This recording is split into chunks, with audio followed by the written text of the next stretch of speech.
mu mawulire ge tuyinawo gano gayinza okuba nga si malungi gy'oli ojja genda mu comment section ombuulire oba malungi oba si malungi, wabula bw'oba omanyi olina national ID era ng'olina NIN number, njagala owulirize nnyo. Sijja kugamba nti giwunye, sijja kugamba nti akako kaweddemu, wabula wuliriza bulungi nnyo. Bagiyita Red Zone TV. bw'oba tonaba kubanga osubscribinga kikole,kkirira wansi awo olaba ekigambo subscribe kikwateko, kwata ku kade aka notification kakuyambako okubeera ng'ate tomisinga nsonga yonna. Enkyalo lunaku olwaleero twakedde ntukusakira amawulire okuva mu paalamenti y'eggwanga erya Uganda.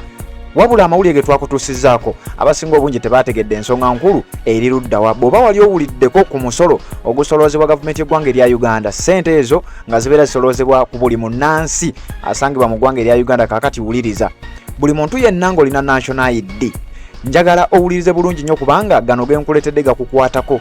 Gavumenti y'eggwanga erya Uganda ng'ekulemberwa General Yoweri Kaguta Museveni nga ministry ey'ebyensimbi ekulemberwa era ng'agitwala nga minisita omujjuvu, bamuyita minisita Matiya Kasaija. Kaakati gavumenti eyise mu state minister oba minisita omubeezi ow'ensonga z'ebyensimbi amanyiddwa nga Henry Musaasizi. Omukulu oyo abaddeko gwe abadde agoberera mu mawulire genkuweetedde okuva mu paalamenti. Nkakasa bino oyinza okuba obiwuliddeko kubanga byonna mbikuwadde. Omukulu amanyiddwa nga minisita omubeezi ow'ebyensimbi oba eyandibadde ng'omumyuka wa Matiya Kasaija aze mu paalamenti n'atebolinga proposals zengenda okukusomera. Gavumenti y'eggwanga erya Uganda ng'ekulembera General Yoweri Kaguta Museveni bayise mu minisita waabwe omubeezi amanyiddwa nga Henry Musaasizi, minisita omubeezi ow'ensonga z'ebyensimbi mu ggwanga erya Uganda, ne baleeta bills oba proposals eziwererako ddala. Wabula nga mu zino proposals ze baleese ebisinga obukulu kulaba butya bwe bagenda okusoloozamu omusolo eri munnayuganda gwa mpuliriza. Buli muntu yenna ng'omanyi olina national ID, nkugambye beera ku vidiyo eno ate bw'oba osobola sheyalingirako n'abalala kubanga eno information gye nkuleetedde nkulu nnyo era oyinza okuba nga weetaaga okugimanya obuliawo okusinga ekintu ekirala kyonna. Omukulu ono bw'azze ku fulo ya paalamenti aleese proposals eziwerako, wabula nga mwezo proposals zaleese esinza obukulu era gye njagala okuba nga nkutegeeza kubanga akasa nti buli ampuliriza ng'owulira bye njogera waliwo possibility y'okuba ng'olina national ID. Ate national ID eyo kuteekwa okuba nga kuliko NIN number. Kaakati buli muntu yenna ng'omanyi olina national ID kuliko NIN number, saawa yakugoberera biki ebigenda mu maaso. Wandyekanga eyo gy'olabanga NIN number efuuse TIN number. Atamanyi kye bayita TIN number ebeera tax identification. Kakati njagala okutegeeza eyo tax identification number eyo yeeyambisibwa ekitongole kya URA oba Uganda Revenue Authority. Kakati mu abazze bagoberera ebintu bino oba oyali applyinzeko ku TIN number ojja kunnyambako okutegeeza abalala kuba sijja kuba na budde bwa information yonna. Njagala kukuleetera mawulire then ogategere nga bw'ogategedde. Gavumenti eteekateeka okweyambisa NIN number eyeri ku national ID, bagiyita national identification number, bagikozese bagifuule ebeere nga ye TIN number. Wano bannayuganda batono nnyo abadde balina TIN number olw'ensonga nti ezo ziba za kusasulirako musolo.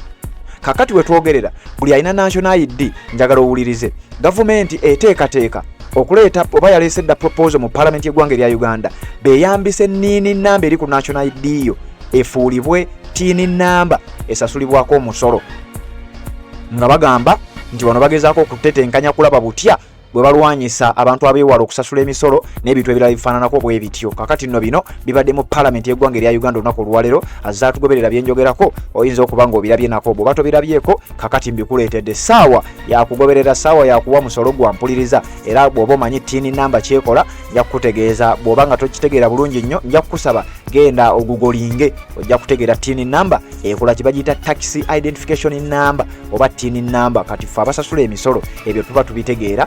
Atasula musolo njagala ogoberere nnyo ate oyongere ogenda maaso n'okubeera ng'onoonyereza. Wuliriza okusinza ku kiwandiiko kye nnina wano okuva mu paalamenti.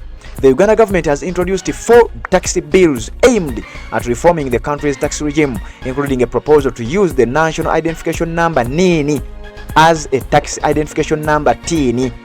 Owulidde bulungi nnyo. Gavumenti y'eggwanga erya Uganda emaze okuintroducinga bills 4 mu paalamenti y'eggwanga erya Uganda, wabula nga zino bills zonna ze proposinze zigendereddemu kulaba butya emisolo bwe gigenda okuba nga gisasulibwamu, era nga mu proposals ezo mwe mubadde n'ey'okulaba nga baddira NIN number eyebeera ku national ID yo efuulibwe TIN number esasulibwako omusolo. Mukutu gwa Red Zone TV Sebabulidde Patrick Nzende mabigawo muzindalo okulaba nga nkutuusaako. Bino byonna bibadde mu Parliament bireeteddwa Minister avunaanyizibwa ku nsonga z'ebyensimbi kubanga batugambye the proposals unveiled by Minister of State for Finance Henry Musasizi seek to streamline the tax collection, enhance taxpayer identification and reduce tax evasion. Kakati wano bakugamba nti zino bills zonna zireeteddwa Minister omubeezi w'ensonga z'ebyensimbi bamuyita Henry Musasizi. Bw'obanga wabadde ogoberera nga bwe nkugambye bino byenkugamba oyinza okuba wabirabidde ku mukutu guno gwennyini ogumanyiddwa nga Red Zone TV.